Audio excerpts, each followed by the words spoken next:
Bonjour, nous avions prévu pour cette chronique de revenir sur le titre d'une précédente chronique qui était « 2022 sera le retour vers la Lune ». En effet, en 2022, on va voir, si tout se passe bien, le lancement de deux énormes fusées hautes comme le deuxième étage de la Tour Eiffel, destinées à aller dans les parages tout autour et même se poser sur la Lune. Et puis, l'actualité étant ce qu'elle est, vous l'avez là sous les yeux, c'est la carte de l'Ukraine avec l'invasion russe. Et de fait, toujours dans le domaine spatial, on peut s'interroger, savoir est-ce que cette coopération qui existe, c'est indéniable sur le plan technique entre la Russie et les États-Unis, que va-t-elle devenir?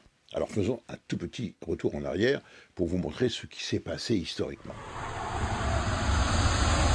Alors le point de départ, vous vous souvenez, ça a été la grande rivalité entre les Soviétiques et les Américains dans le domaine spatial. Les premiers coups au but étant celui des Soviétiques. Il y a eu Spoutnik, il y a eu Gagarine, l'Amérique était KO, l'Amérique s'est ressaisie et a décroché la Lune. Elle a dit, puisque vous, messieurs, si vous êtes si forts, eh bien, que le premier gagne et aille sur la Lune et en reviennent.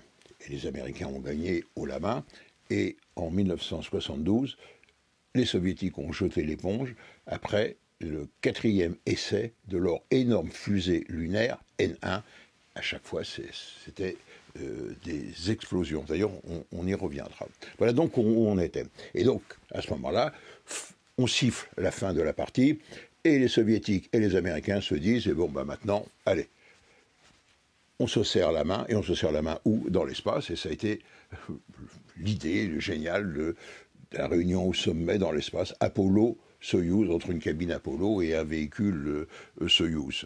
Symbolique, mais enfin, qui a amené notamment les Soviétiques à se doter d'ordinateurs américains, parce que les Américains voulaient contrôler les opérations de rendez-vous, et notamment la seule de contrôle, le Houston russe, ça s'appelle le Tsoub, qui est dans la banlieue de Moscou, a été équipé pendant longtemps avec des ordinateurs américains. Et donc, quand on parle de coopération, eh ben, c'est un moyen également de rattraper le retard technologique. Et si les Russes étaient de très bons ingénieurs, de très bons techniciens, notamment dans la technique des moteurs, par contre, ils étaient en retard dans tout ce qui était informatique, électronique et surtout la simulation. Donc, voilà pour vous situer le programme. Alors, autre coopération, eh bien, il a fallu attendre la navette spatiale. Avec la navette spatiale, il y a eu des échanges d'équipage entre les Russes et les Américains. On s'entraînait à Houston, on s'entraînait au Tsoub, des rendez-vous entre la navette et la station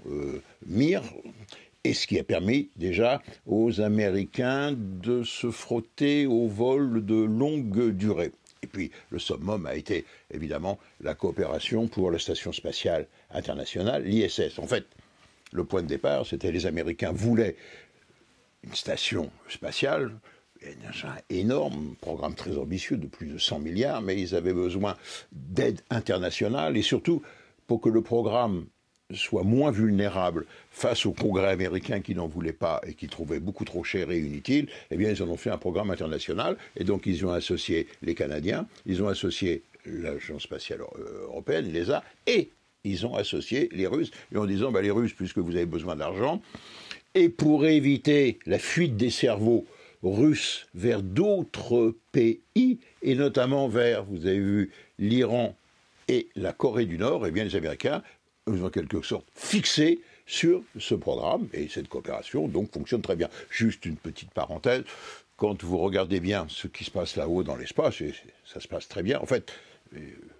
sur le plan humain, il y a deux stations. Il y a les appartements russes, il y a les appartements américains, et ce n'est que dans les grandes cérémonies, les grands moments, les relèves d'équipage, un anniversaire, une petite fête, eh bien qu'on voit à la télévision tous les embrassades se réunir et se taper dans le dos. Mais on travaille séparément. Et donc, de ce côté-là, les événements actuellement de ce qui se passe en Ukraine vont-ils changer les choses? Je ne pense pas.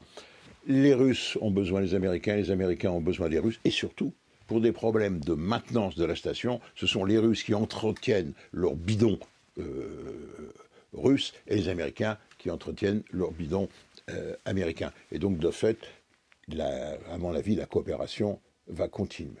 Par contre, vous allez le voir, dans le domaine des lanceurs, les choses sont peut-être beaucoup plus compliquées.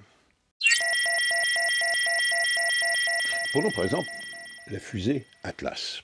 Vous savez que les Américains avaient tourné le dos aux fusées avec la navette, et à la fin, en 2011, des navettes, ils ont cherché à avoir de nouvelles fusées. Et les nouvelles fusées, il y avait l'Atlantique Atlas, et donc il fallait la remotoriser. Et pour la remotoriser, qui possédait de très bons moteurs? Bien sûr, les Russes. Et notamment des moteurs, le RD 180, qui est un moteur ukrainien. Et c'est un d'Ergomash, et c'est un très très très bon moteur. Et ce moteur avait été conçu, le RD 180, pour le programme lunaire russe. Et comme le programme lunaire russe s'est arrêté, ils avaient sur étagère ce fameux moteur RD 180, extrêmement performant, et donc les Américains les ont achetés en quelque sorte sur étagère, et ce qui a permis, vous l'avez bien compris, aux Américains de rattraper leur retard dans le domaine de la propulsion. Là, les choses risquent de s'arrêter. Autre fusée, qui est la fusée, c'est le programme Antares. Le programme Antares, c'est un lanceur qui doit propulser dans l'espace les capsules de Cygnus pour desservir la station spatiale. Et là encore, le premier étage est ukrainien et les moteurs, ce sont des RD 181. Et RD 181, ce sont des moteurs extrêmement performants à combustion étagée et qui ont été mis au point pour, vous vous souvenez, le programme Energia. Le programme Energia, c'était le programme qui, avec un très très gros lanceur, emmenait la navette russe Buran dans l'espace. Mais il n'y a eu qu'un seul vol. Et de fait, fin du programme Energia, et là encore, des moteurs extrêmement performants, les RD 180, qui étaient disponibles sur étagère, et donc les Américains ont acheté ces moteurs. Et donc là, je doute fort que la coopération dans ce domaine puisse continuer.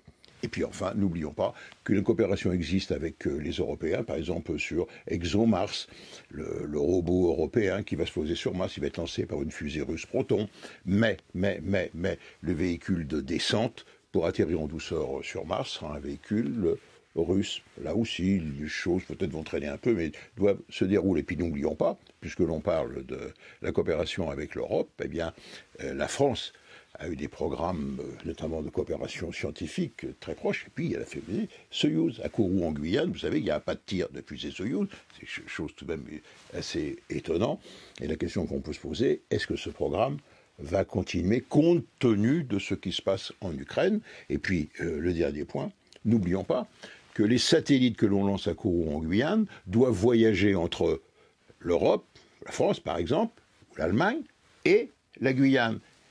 Et le vol, c'est pas par bateau, trop long, se fait avec des avions cargo. Et ces avions cargo sont, des avions ukrainiens gros porteurs, les Antonov 124. Parce que Antonov n'est pas russe, Antonov est ukrainien. Et donc, que va-t-il devenir de cette flotte d'Antonov qui est basée à côté de Kiev? C'est une société privée ukrainienne qui marche d'ailleurs très très très bien.